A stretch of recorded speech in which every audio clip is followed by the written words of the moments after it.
This one's wife. $100 candles.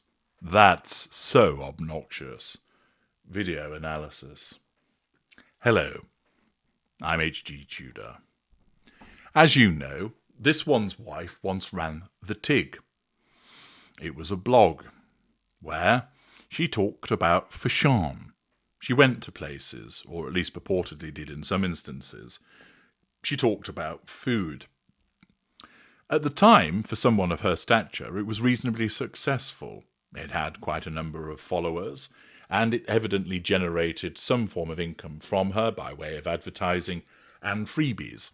Therefore, it served a purpose to her as a narcissist because it allowed her to assert control over her audience, receive fuel by way of their responses to what she wrote and spoke about.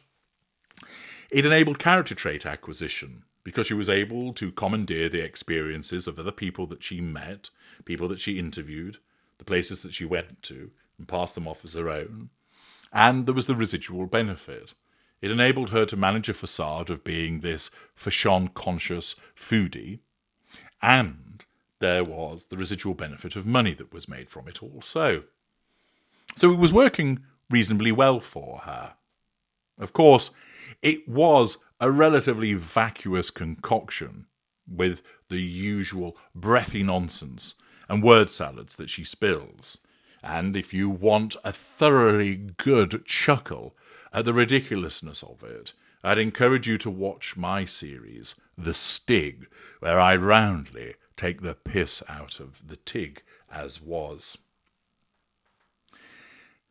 There is a piece of footage that has reappeared where this one's wife is being interviewed back in 2016, and she's being asked about the TIG.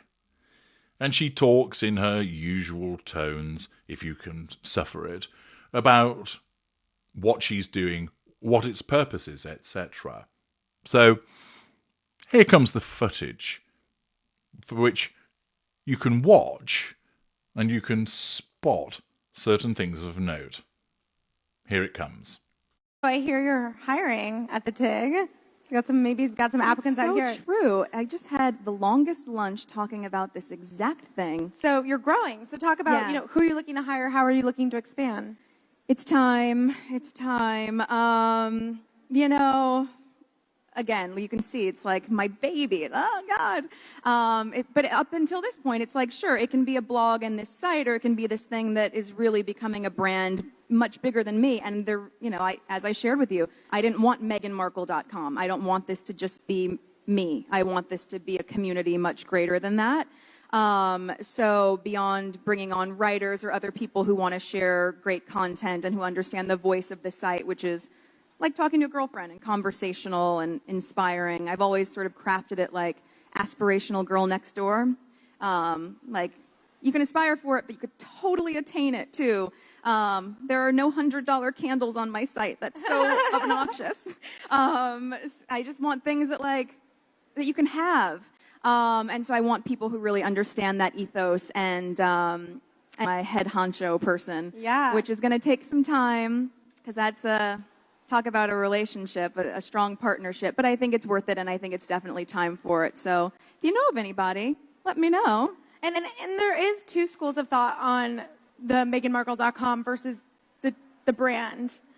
So, and I think people struggle with that because I think, a lot of people are up and coming bloggers. Is your site called myname.com, or is your site a bigger brand, something that's bigger than yourselves? And I think that's a decision people have to make for themselves. And I think pros and cons to both. Yeah, and I think, for me, I was really clear on, I had been fortunate enough after so long of a time struggling as an auditioning actor. I mean, I shared this story on, do you guys know that magazine Darling?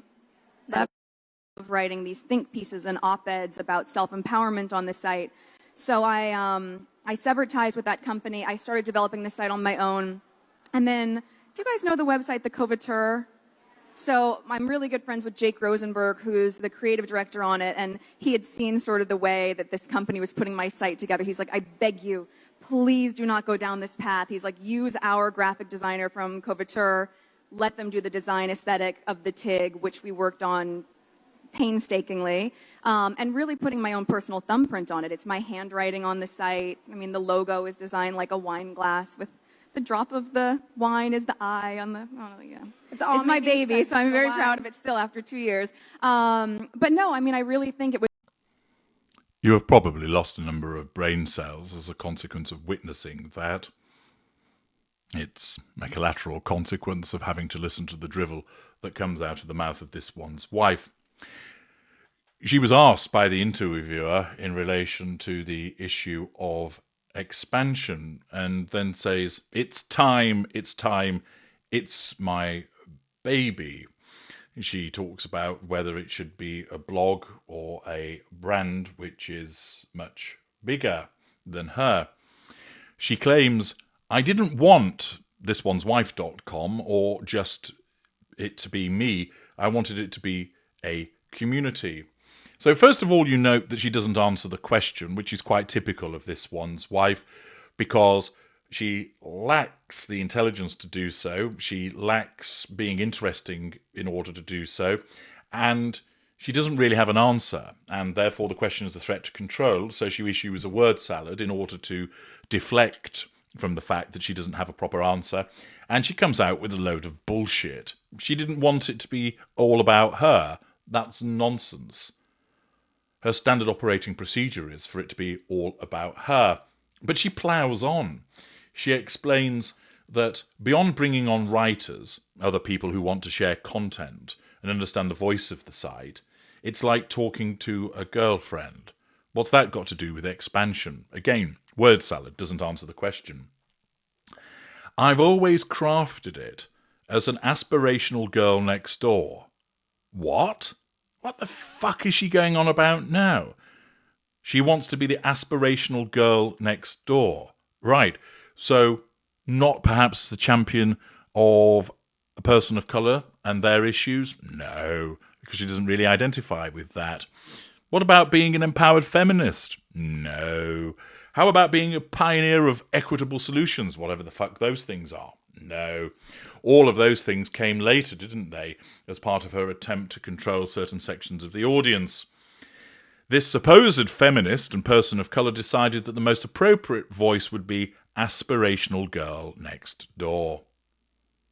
She then goes on to state, there are no $100 candles on my site. That's so obnoxious.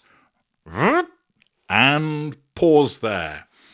This was 2016. 8 years later, what is she doing? She's creating a lifestyle brand that undoubtedly will, if it ever gets off the ground, sell overpriced tat. We've seen that with the nature of the patent application. That, I'm not going to be selling overpriced candles on my site. Years later, I'll be selling overpriced candles on my site. Now, of course, a person is allowed to change their mind about certain things, but in essence, she was trying to create a lifestyle brand back then, arising out of the blog, and was quite adamant that it was something obnoxious to sell $100 candles. Why did she say that at the time? Because she wanted to present herself as being relatable, as being down to earth, that you could just be like her because she is just like you. Her narcissism chose the every woman approach for the purposes of the assertion of control. Yet, now, the lifestyle that she's grown accustomed to, with being ferried around in cars and wearing expensive clothing and having security and going to posh events and living in a large house, all comes with a hefty price tag. And it all has to be paid for somehow. And the utilisation of Invictus and Archwell won't last forever.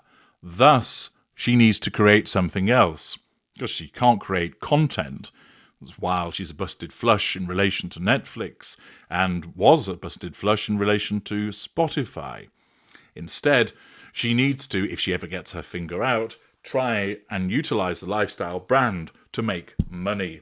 And thus, Those principles of $100 candles being obnoxious go straight out of the window, demonstrating once again the chameleon-like nature of the narcissist, whereby the narcissist will twist and turn into whatever is required in order to pursue the prime aims. She carries on by explaining, I just want things that you can have.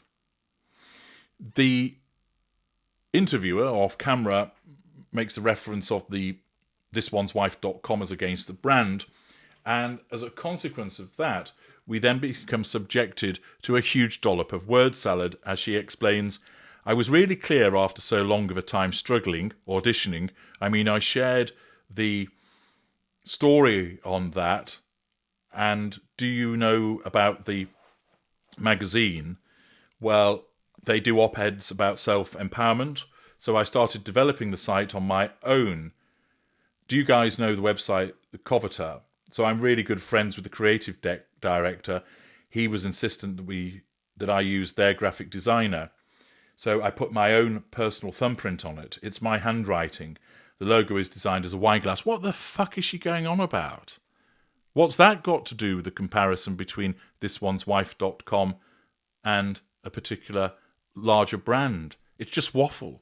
But this is what she does.